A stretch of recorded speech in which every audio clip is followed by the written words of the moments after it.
Hello guys, and welcome back to the channel. Now, what are we drawing today? Today we're drawing actually Mualani from Genshin Impact, a game I never thought I'd end up playing, but actually ended up liking. Who knew? I actually chose this character because it kind of like reminds me of somebody I actually know in real life. Very, very similar personalities, and good friend of mine. And I figured, you know what? I relate this character. It's cool. So here we are, drawing Mualani in the back. What I was going to talk about today, actually, was how my creativity, my being an artist, if you will, got me in trouble at my work once when I was working in the paint shop. Yeah, that's a fun story. So let's get right into it. So a while back, this was way back in, I think, 2017 all the way up to 2019. So for the span of 2 years, I was working in a paint shop. I got there, started working at that paint shop, and I had not been doing any of that work for at least 6 or 7 years prior. I had done trade school when I got out of high school, but then I went to college after and did a bunch of things, and then I ended up working there. It's a long story. They put me on like sanding and panels and whatever. I was like, yeah, I'm a finisher, but I can totally do everything. I know have all the theory, and I've done practical work and all that. It's not a problem. And like, oh, well, we'll try you out and see what you can do. And I was able to do everything they threw at me, from stripping the guns down and putting them back together and mixing the chemicals and, doing everything I had to do to be a painter in an industrial production facility. And so mostly they were constructing hotel lobbies and stuff. And eventually my supervisor came up to me and asked if I could color match, and I was like, well, that was actually one of my strongest modules when I was in trade school, so yes, I can color match. In fact, you can give me mustard and I can make a color. It's not a problem. It won't last, it's gonna rot, but it will get you your color if I have to use it. So I was actually pretty damn good at it. So they gave me a test, and I passed that test with very much intended flying colors. It was burgundy, and and so they gave me that test. I passed it. It should usually take maybe a couple hours, several hours for a newbie to match that color. It wasn't super difficult. It was burgundy. It wasn't that hard.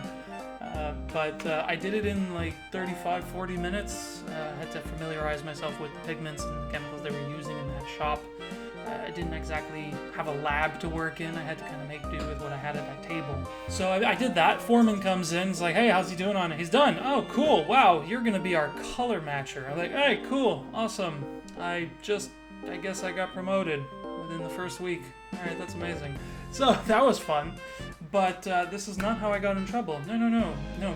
So as the color matcher, your job is to match colors. It's to make samples for the sample department to sell to the client, who then goes, yes, I want my hotel lobby or my business lobby or company lobby to look like that.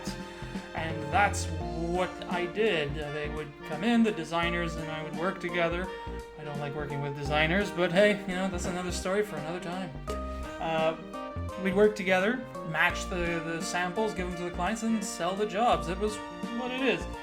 But just a note there: most designers, not all designers. There were some that were really cool, like my friend Phoebe. She was pretty chill. So anyway, one day we have this job comes in. It's a big hotel lobby, or building lobby for like 12 or 13 floors, something like that. I can't remember exactly. There was a lot of paneling. It was a lot of paneling. They wanted to use the veneer, an oak veneer. They unfortunately, the company that is, decided on a really cheap veneer, and to try and, I guess, save money on production or whatever. So you can imagine that obviously what you put in at the front is what you're going to get out at the back end of the production, right? You use a crap material, you're going to get a crap product. You can polish crap, but you can't change its state. I mean, you probably could if you burned it, but that's different. Anyway, so they put a bunch of these panels together. They came to the finishing department. I helped out with some of the finishing on it, because samples, it's a bit of a roller coaster of work. You have tons of work, and then you have a little bit of work, so you can help out in the paint shop a bit, and then you have a lot of work, and then a little bit of work, you can help out a bit. So these panels come back. The client goes, I don't like the wood grain, and it doesn't look like the sample that was produced. Now, in my defense, I didn't actually produce that color. That was not my sample. This was a sample that was done before my time. The job was in production, waiting for like 2 years, and then it came back with approval, and it was my problem to fix.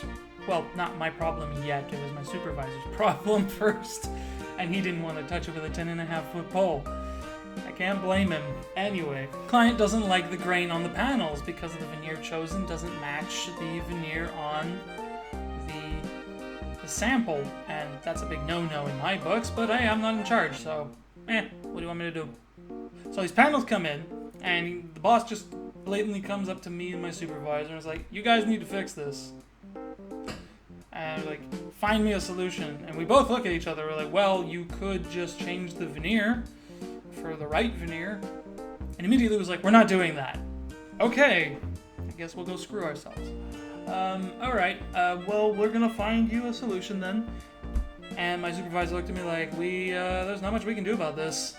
The wood is the wood. And this is where I didn't get in trouble at work. In fact, I almost got promoted for this, but, I definitely was not the fan favorite amongst the team that had to work with me because it wasn't my team. The paint shop team was just laughing their heads off, but the team of people that came from the cabinet making department were not super happy having to do the work with me that basically I was going to have to supervise. So I looked at the panel and I said, well, the grain doesn't match. So the only way out of this is to make the grain match. And I took a number 8 Robertson screw, gyprock screw. So those little black ones, they were dark brown gray ones. I think they're black. Charcoal. They look like charcoal. And I started scratching grain into the panel on the finish. There was already a finish, so do not scratch into the wood. That would just make things worse.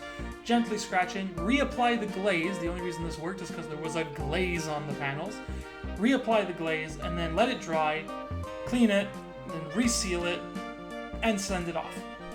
Did one panel like that, finished it, called in the boss, called in the client, they looked at it, client loved the panel, boss was like, cool, that's what we're doing, we're gonna do all the panels like that. How many panels are there? There's 380 something panels, and these are 4x8 panels. No, sorry, 4x10 or something. They were really big.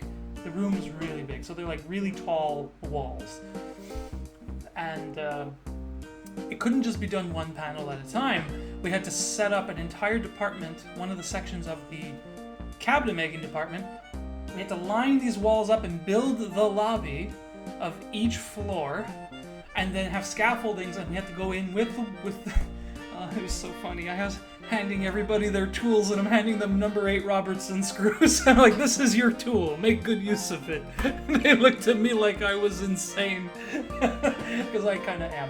But anyway, like, I had to show a select amount of people, I think I had like 20 guys working under me, how to scrape this in artistically while making the grain look like the sample, and everybody got a copy of the sample and had to try and match it, and it wasn't very easy to train some of those guys to do it, but we managed to get through it and do the job. So yeah, I was definitely not very popular in the good way after that. That took us several months to do, but we got the job done, and pat on my back, and then I got called into the office, and the boss was super happy with me. And I was like, yay, that's great. I totally roused the ire of like half of my team, making them sit there for months on end scratching grain into panels. I felt so bad. And I was like, yep, so this is why sometimes coming up with a creative, artistic solution to a problem isn't always the best idea. Though, I don't see any other way we could have gotten out of that given the circumstances and what the requirements were to proceed with the job. So that's what it is, I guess. Oh well. Well, that pretty much sums up that story. There's not a whole lot more to go on. I got sick later, and it's another story for another time, but I ended up getting sick and having to have throat surgery, and so my voice sounds a bit weird. But that was about 5 years ago, and I haven't been able to really work in the paint shop. And yes, I do wear my safety equipment and my masks and change my filters regularly. It just what it is. I got sick, man. Chemicals in me and the dust, it just screwed me up. So, it is what it is. But yeah, that's the story for today. And today's art tip is do not try and draw wood grain with a number 8 Robertson screw. Don't do it. It's not fun. It's not a good idea. If you're ever in that situation, please try to find some other solution. I don't recommend doing that. That is pretty rough. Alright guys, well, I know that's not a digital art tip, but I guess that should save somebody who works maybe in a paint shop some anguish. If you guys enjoyed the video, consider subscribing. It will really help out. Or leave a like or a comment. Up to you. And I will see you guys in the next video. Ciao.